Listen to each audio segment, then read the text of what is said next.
Okie doke. So what we've got here is just a little black stonefly soft tackle imitation. Using some biots. You know, you can't see it very well. Yeah, you can kind of see it when I turn right there. But we've got a biot coming up each side. Just to kind of give it some little shine on the side. Make it a little schmancier than just a plain old biot fly. So with that, we can get started here. What I have in the vise is or about to anyway, is a size 12 hopper nymph hook. You can get these from a ton of companies. This one's a ×2 long. It's this one I'm using the lightning strike, ×2 long. And we're gonna use that bead to help get it down there. The bead I'm pairing it with is a 5/32 Cyclops black nickel. Thread I'm using is Unithread 80 in black. And what we're going to do is we're going to start this bead back about right there. So, and we're going to start our thread back here. So when you're getting your distance, you want to have the tip of that bead roughly 2 bodkin widths behind the eye of the hook. And we're going to start our thread right there. If it moves a little bit, it's okay. Now, with a lot of these large beads like this, depending on the hook that you're using, these beads will actually pull right off the front. So you really need to, when you're pairing your beads with your hooks, you really need to check for that. So just because this one's it can get in the way, you can leave it on. If it works, leave it on. If not, you can pull it off and we can just add it here in a few minutes. So I'll just leave that off, so I can try to show you as best I can with the backside without that obstructing the view. So we're just going to take our thread, we're going to take it to the back, go just into the bend, just ever so slightly. I'm going to get my thread lined up with right where that barb's going to be. And I'm going to grab off my biots. I'm just going to pop these guys open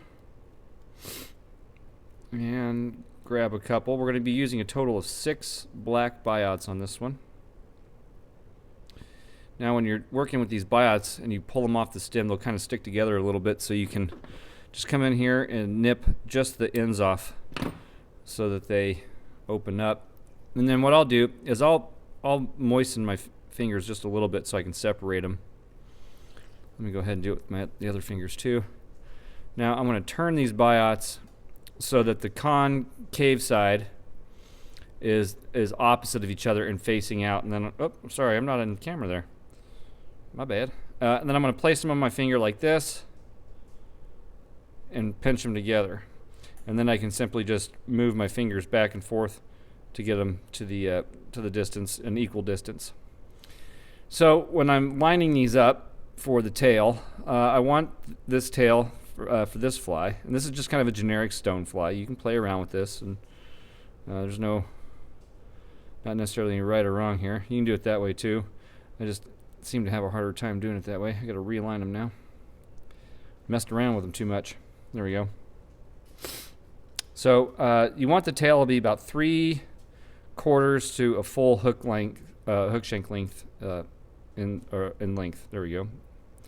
As I butcher that. So something about like that. Next, I'm going to just pinch the biots on the back side, right up against where I took my distance, transfer hands. And these things are sliding apart on me. Stay together. Okay, now what I want to do with my thread is I want to put in about 3 turns just to build a little bump of thread right there. I'm going to slide my biots right in between there until I can get to about that point. And now I'm going to tie them in. I'm going to do two loose wraps over. Well, there's one. It's always harder to do it with the camera in the way. And I can adjust them if I need to. Right there, like that. And you can check to see if they're sitting in place. So now's kind of the most opportune time to adjust these. if you need to, and of course I need to big time because I'm doing it on video. The next one I tie, I will have no such use for spending this much time doing it because the camera won't be rolling. I guarantee it. There we go. And what I'll do is I'm going to advance my thread forward. And I'm just going to kind of keep these on the side the best I can. I'm not tightening down all very much. I'm just kind of loosely taking wraps up.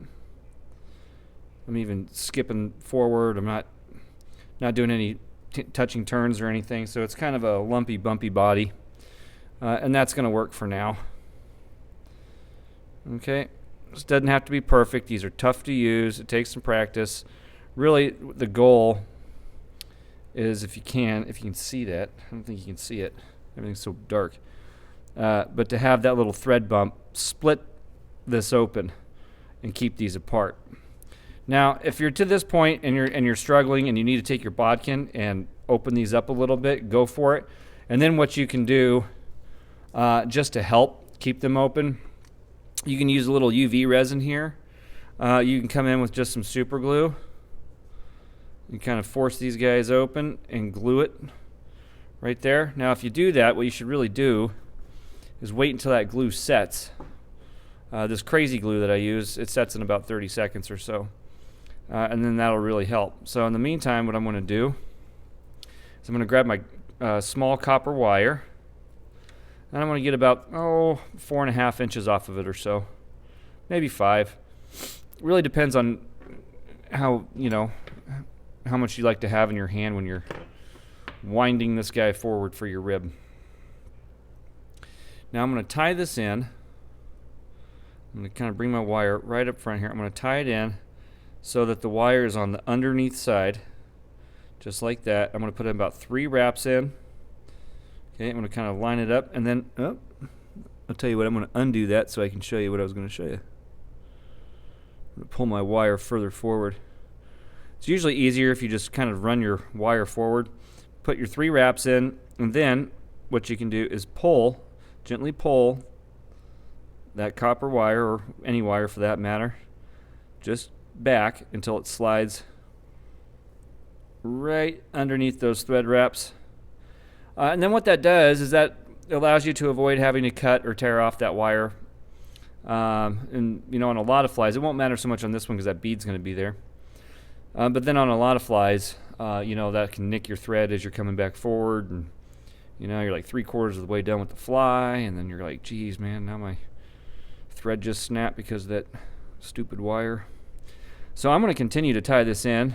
I'm going to use touching turns here, working this to the back, and you can kind of switch sides if you need to, back and forth, keep it underneath. However that works best for you, just keep it underneath. And I'm going to go almost until I get to those biots. So you can see I've got just a little bit of a gap there, not much. Okay, so for the next step, I'm going to go ahead and I'm going to pull off 2 more biots, okay? We're going to set one aside for the moment. And, well, in this one, they're coming off in 3s. This particular stem of biots does not want to flare very well. It hasn't the whole way either. It's like that grouping of 3 curse, Okay, well, I'll get the one. We'll work it one at a time. There we go. Now, I'm going to start on the far side. And again, so what I'm going to do is I'm going to get that concave side, and I'm going to have the concave side facing out, or you could also say the convex side is facing towards the hook shank. I'm going to line this up right here with this other biot. So I'm going to tie it in going this way forward, and I want to kind of line it up so that where you're tying it in on the biot, this part and this part are somewhat equivalent in size. It just kind of makes for a little nicer looking transition. Okay, I'll just put 2 wraps in. When you line this up, you want to have it so They're just kind of lined up right next to each other. They're sitting kind of right on top of each other. We're pretty dang close, okay? I always do the furthest one away first, just so that I don't have anything obstructing me right here on my near side. Now I'm going to do the same thing. I want the convex side facing out, or you could say the concave side, or I'm sorry, the concave side facing out, the convex side facing in. And we're going to kind of line that up, and just a couple loose turns, just like so. Now I'm just going to kind of methodically wrap those biots in, working my thread forward. And just to help the profile of this fly, I'm going to go ahead and bring my thread up. You kind of have two ways you can do this. You can have like a thicker underbody with some thread, or you can add some more dubbing. The goal here is we want to have just a slight taper coming forward on the body of this guy, just meaning it's getting bigger as it gets up towards that bead. So you can beef up your underbody with your thread just by going back and forth like I'm doing right here. Or you can make up for it in dubbing, or you can, do a combination of both. So I guess really there's three ways, not two. I typically go for kind of the combination of both. On these guys, you don't need to have a super nice underbody. Some flies you really need a really nice underbody to make the fly pop. This one, not so much. It's, you just don't need it. The dubbing's going to take care of it. So next one I'm getting here is I'm just getting some black all-purpose dubbing. This is just some Wapsi Super Bright. Any black dubbing works here. You could use dry fly dubbing here if you needed to, and it'd work just fine. Okay, I'm going to turn that vise to the side just to help me dub. Get it started. And we're off. Go ahead and pull that up. Get myself a turn over there. Now when you do that, when you're dubbing, now you can pull on it, and that gets you a little more of a range. Make sure you only twist your dubbing in one direction. Okay, now as I've got my noodle a little thinner towards the back, I'm going to work that back just a little bit. Now, when you start to move backwards, and you notice when your biots start to move on that wrap backwards, that means you're going in too far to the back. So avoid that. If it starts to wiggle just a little bit, get out of there. Bring it back forward. Now I'm going to start working this guy forward.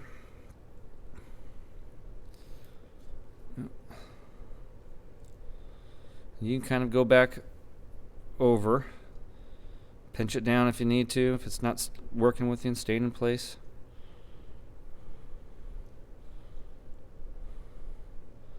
You kind of just go back and forth. We want to just try to keep this at somewhat of a taper as we work forward.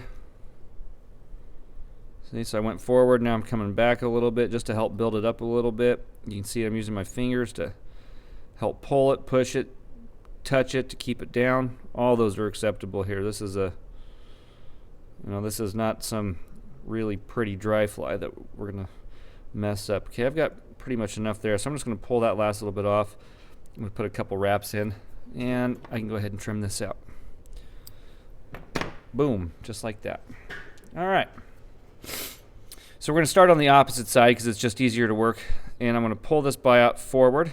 I want to leave it running parallel with the hook shank, and I'm going to bring it right up front. I'm going to get 1, 2, just loose wraps over. At this point I can kind of work it to make sure it's running along the side. I don't know if you can, it's hard to see it on this one, guys. Sorry, but it makes it look like it's a full biot.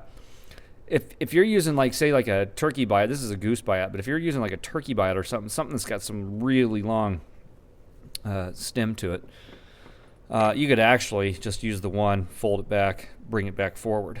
With these smaller biots, you can't do that. We got to add the extra.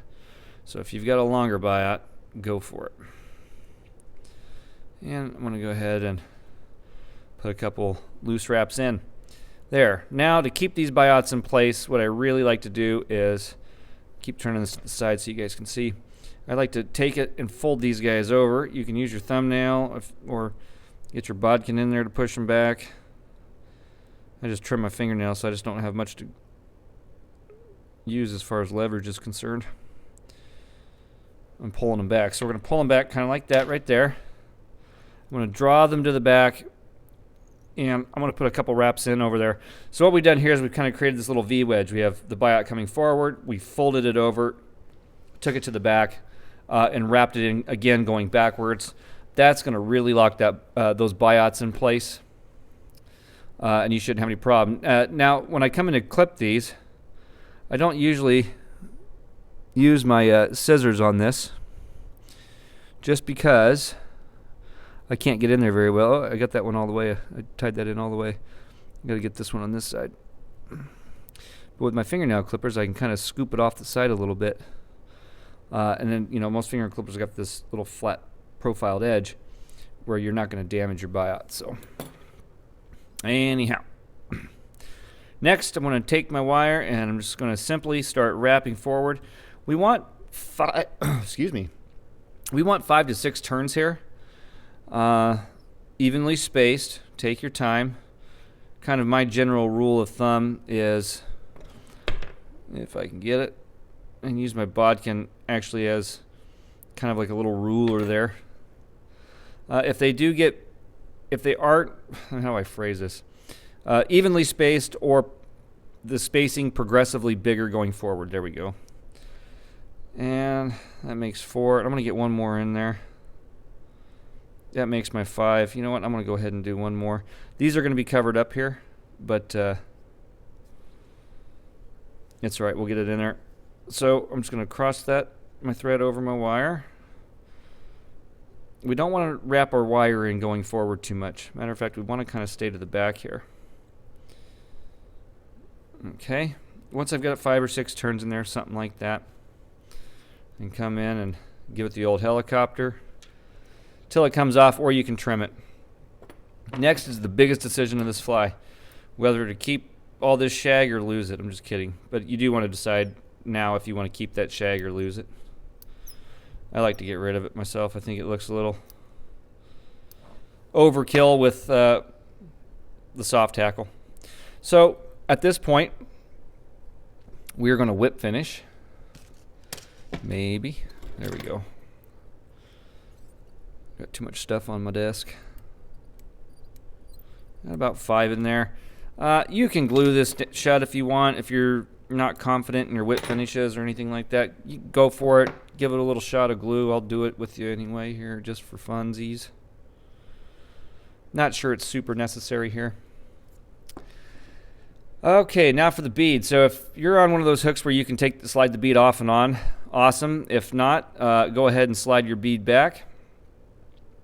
And we're literally gonna kind of wedge this right onto this spot here. And this can take a little practice getting it sized correctly. So I'm gonna take it and I'm just gonna push right onto there.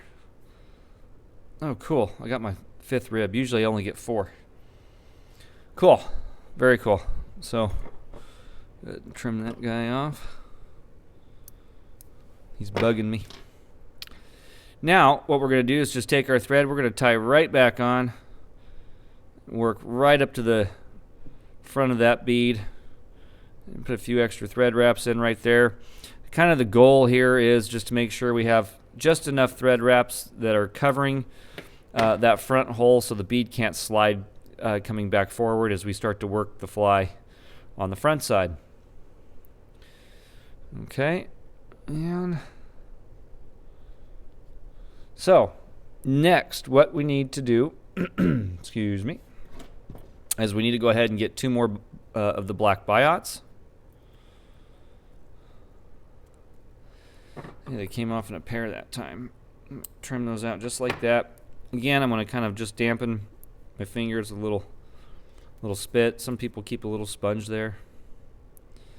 Now this time we're not going to orientate them any way except making them in like the shape of a cross. That's all we're going to do here. So the concave sides are both facing down on this one. And you can kind of decide how long you want them out front. I try to mimic the back of the tail as best as possible. My tail started to close on me a little bit. Now this one can be a little bit tricky.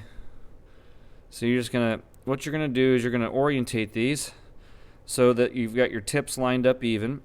Now I'm gonna take them and pinch them with my right hand, right thumb. I'm gonna slide them right on top.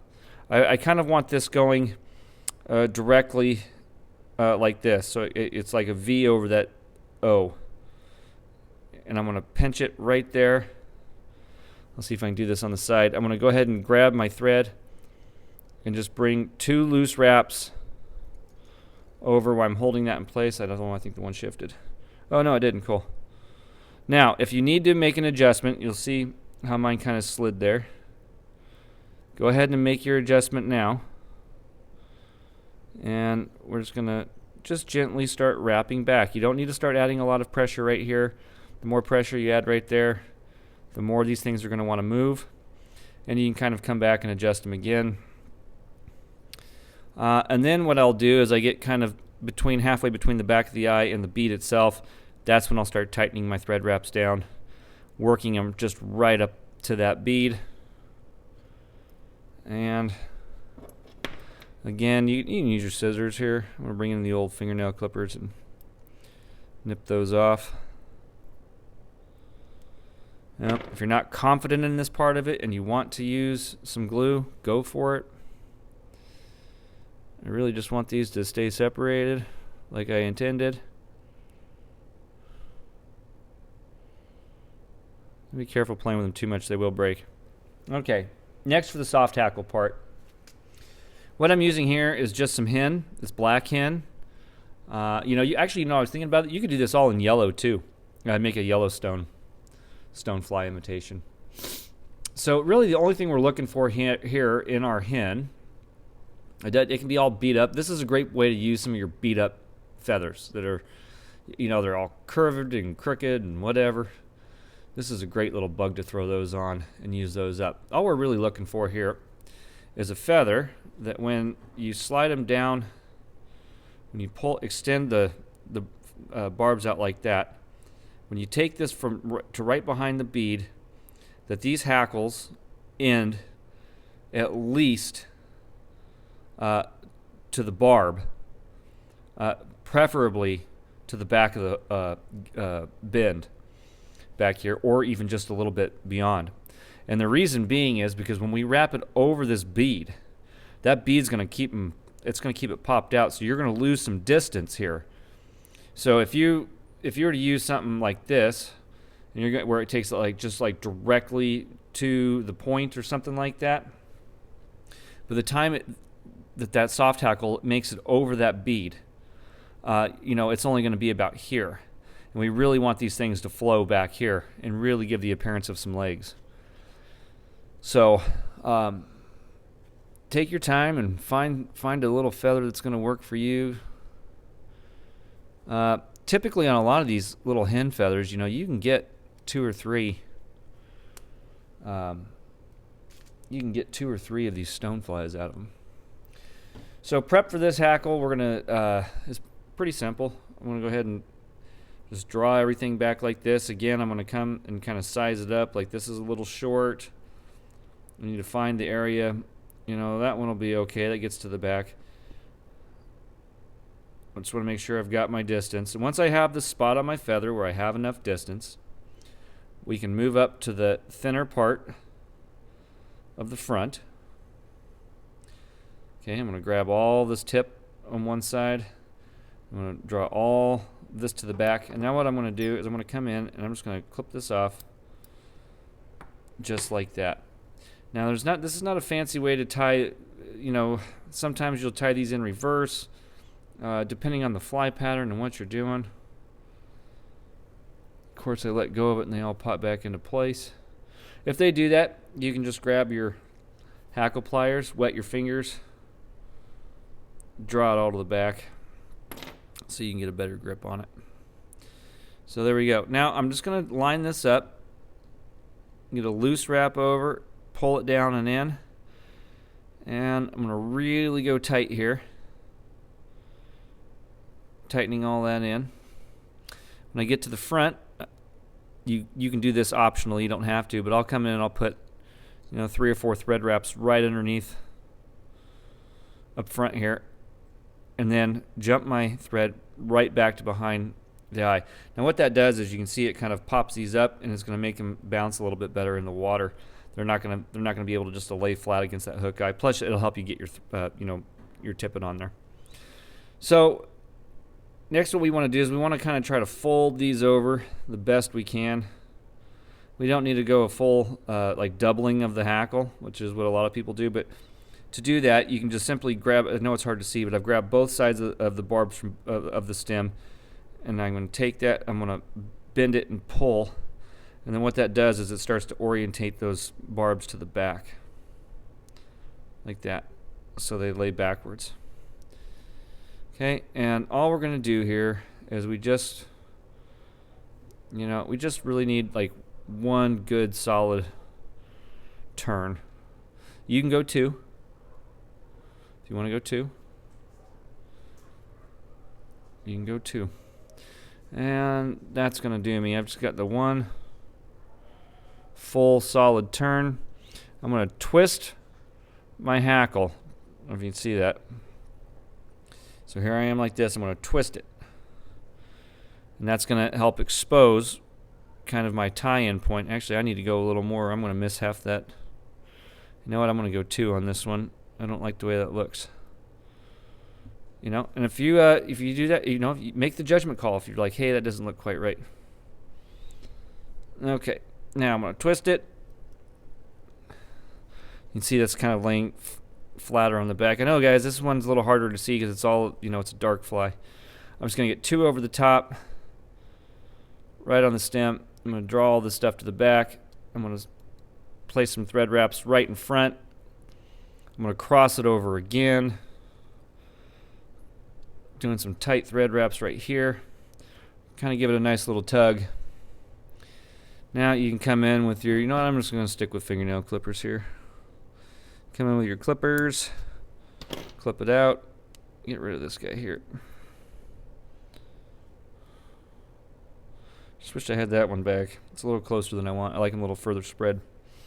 And then that's going to get you your soft hackle right there. Takes a little practice, but you can do it. It's actually a pretty simple fly to tie. A few steps, not many materials, some different techniques than you probably are normally used to. So anyway, then what we want to do is we want to take our thread and wrap to the back, kind of into the bead. Just go slow, drawing all this to the back.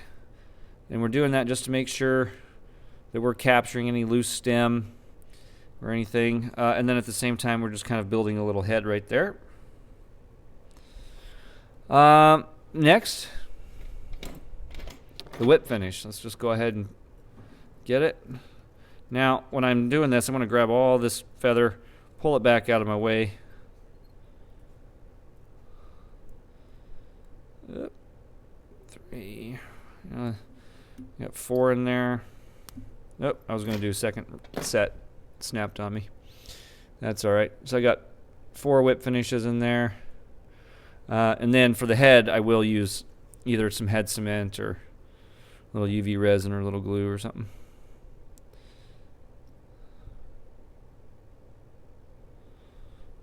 Perfect.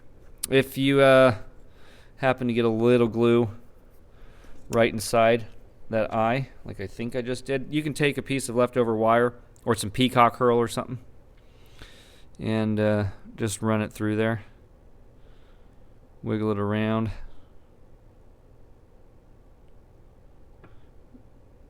Like that.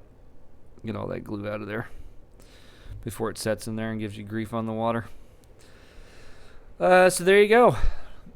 Just a little simple biot soft hackle stonefly with a good sized bead on here. This you can do this with oversized beads. On this one, it shows this middle number here shows that I'm using a size 12 hook, and so the hook size that's preferable to this is a 10, right? So this is a oversized bead for this fly. I think I said that backwards at the beginning, so I apologize for that. So this bead is meant for a size 10. It's perfect on a 10. It's large on a 12, and it's small on an 8. And those are the 3 numbers that you see right there. I should have said that in the beginning. Sorry about that. Anyhow, I hope you enjoyed the video. If you liked it, give it a thumbs up. If you have not joined Facebook for how do we say that backwards? Fly tying for beginners at Facebook. Jeez. Go ahead and do so. We've got a great group there. We've got some vets that get some good advice. We have tying classes there. Actually, this video is a part of those tying classes. So if you're seeing it and you're not a part of the group, this is kind of what you'll get with some of the classes. They're all free. Subscribe, share, and click for that notification button for when other videos come out. Hope you enjoyed it, and happy tying, everybody. We'll see you later.